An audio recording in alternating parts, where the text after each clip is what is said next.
pointing to those commentators seeking an insight into the reasons why Britain went to war. This woman's testimony then was highly significant. Did the former head of British domestic intelligence think Iraq was a threat to the UK? No, she didn't. We felt we had a pretty good intelligence picture of the threat from Iraq within the UK and to British interests. And you'll see from that letter we thought it was very limited and containable. Indeed, she said that immediately after September the 11th, it didn't occur to me that we would be going to war with Iraq a year and a half later. She also said it was her judgment and that of the CIA that Iraq was not supporting al-Qaeda.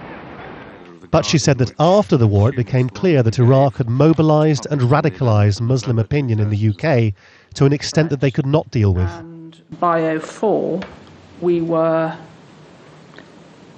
pretty well swamped. That's possibly exaggeration, but we were very overburdened by intelligence on a broad scale that was pretty well more than we could cope with in terms of threats to leads to threat plots and things that we needed to pursue. She said the July 7th attacks in London and other failed attempts by British Muslims could be directly linked back to the Iraq War.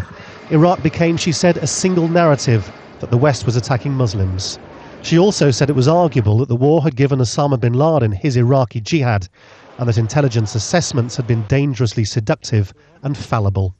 The former head of MI5 wasn't asked directly by the inquiry panel whether she was for or against the war, but she did offer one interesting opinion about the mindset of Tony Blair's government at the time. She said the government view was that it was implicit that if war led to an increase in attacks on the UK, then it would be dealt with in the medium term. She said the government view was that it shouldn't stop you doing what you thought was right. If all that gave a first-hand view of the problems of Iraq and its aftermath, around the corner was another indication that the authorities here don't like being reminded of it. A small group of anti-war protesters who'd been camped out on Parliament Square for months were ejected in the middle of the night. The Mayor of London had described them as nauseating. I'm a 50-year-old man. They slammed me in the concrete and broke my tooth as a 50-year-old man. And all I've done that was peace. We've also now got a High Court injunction, meaning that if we come here, we're also, not only are we criminally liable for the Serious Organised Crime and Police Act, we're also in contempt of court, owing to a High Court order forbidding us to come here and assemble without authorisation. A few hours later we found them asleep in the park. For all the obvious failures of British involvement in Iraq, this is what remains of organised protest here. Laurence Lee, Al Jazeera, in London.